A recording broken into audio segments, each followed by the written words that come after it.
Kung kailan papel pa ano, no? Para ano. Oo. Go ahead na. Ako, idol ko yung Cyril eh, yung bata pa lang ako eh. Hindi kasi yung 100 Days to Heaven, yun yung bata pa rin pala ako. Pero yung 100 Days to Heaven, I remember watching it. So, getting to experience sharing a scene with her, doing scenes with her, isang blessing. Kasi, ano siya, generous actress eh. Tsaka, honestly, hindi namin pinag-usapan paano namin masyado gagawin. Nanggugulat na lang din si Saya. So, matcha-challenge ka na lang din i-counter-read yung mga choices mo, sakyan yung mga ano. Si Direk Onag was super hands-on with yung tandem namin ni Sai. Kaya, so super happy kami that it's working out. Bro, Ayan, pareho po.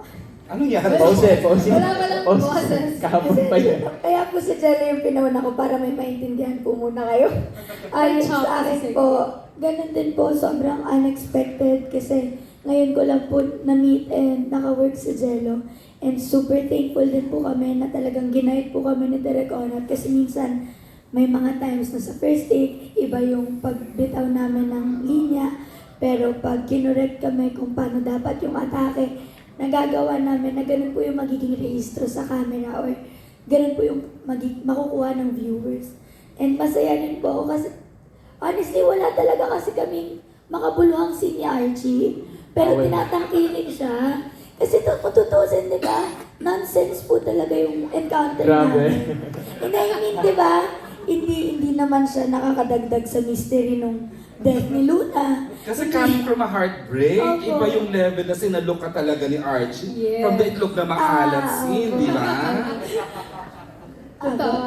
And maganda rin po na parang kahit na meron na kaming scene together na kaming dalawa lang talaga, hindi pa rin siya lovey-dovey scene na parang meron pa rin conflict. So talagang aabangan din po talaga ng viewers kung ano bang patutunguhan, kung magiging sila ba or hindi talaga. So ayun, masaya Oh my po kami God, na exciting. makakadagdag po kami sa hit ng audience. That's very nice to hear from Cyril, no? Ayun talaga yung totoong nararamdaman din ni Cyril. Pero Cyril, ano na natin, dahil ikaw na lang ang kausap namin, no? May question kasi si Jay of Certified. At kung yes, sinong artista ang gusto mong makapareha? Ako po, opo, sabi ko nga dati pag nag-aasaran kami, halimbawa nagtatanungan kami nila kung season na rin ng boyfriend ko, okay lang kaya magkakising-sing yun. Tapos pag tinatanong ako, parang sa akin, kung totoo, kasi yung sa amin ni Archie, wala po talaga dumikit doon, clarification lang. pero ang tawag dito, pero feeling ko kung mag-on cam ako or on screen na first kissing, gusto ko talaga sa babae. Kasi feeling ko mas komportable ako pag ganun. And feeling ko walang ilangan, less issue, less hassle, and experience siya eh. Yes, So yes. parang fulfilling po siya for an experience of an actress. Meron ka bang name na gustong i-drop sa amin para malaman namin kung sino ba ang gusto mong unang makapareha sa ganyan? If ever lang naman. Open naman po ako for any, pero dati kasi bago ako bumalik sa Dirty Linen, may mga kaasaran po ako. Tapos sabi ko, pag ikaw pinormahan ko, tapos kinakantahan ko siya, tinititigan ko siya sa mata, tapos kinikilig naman siya sa akin. So, feeling mo effective. Sino to? Basta matalik ko po siya, kaibigan. Kasama mo doon sa Dirty Linen? Tumatawa siya ngayon. Kinikilig na siya ngayon Kinikilig pala. siya ngayon, naalala na kasi. Dati kasi, inaasahan ko siya. Opo, Okay. pag may mga road Actually, how do you trips. feel about that? Ikaw pala ang unang gusto makasama niya. If ever lang. Kasi gusto niya din yung ganung role.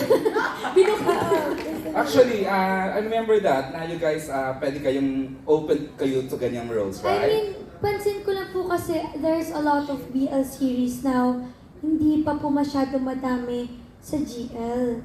So like, if ever lang naman po, I would be comfortable doing it with my best friend. And kasi ang magaling siyang actress eh. And madami kami makukuha sa isa't isa. Pero ayun po, pero nirespeto ko kasi yung boyfriend niya, may si Sean. So okay lang po. Alright. Ganyan, total social issues naman din tinatalakay ng programa. Isa sa mga talagang kinapitan ko, hindi dahil sa the team coach talaga. Kaya Yeah. incidentally, wala yung isang Wala si partner Joey. dito. But we will ask the other, we'll like to ask Nikki Jimenez. Nikki. Sobra! Andito, some members of the press would like to interview you nga later about how you feel. Actually, nasagot ko na po to before, pero I can relate to both. There are certain moments or phases in my life where I was Luna and then I became Sky din po. Before kasi very shy ako, tapos like super insecure pa ako, hindi pa ako confident katulad ni Luna, pero lagi akong parang nang-please ng mga tao tulad ng kay Luna, like lumalapit siya sa group of friends.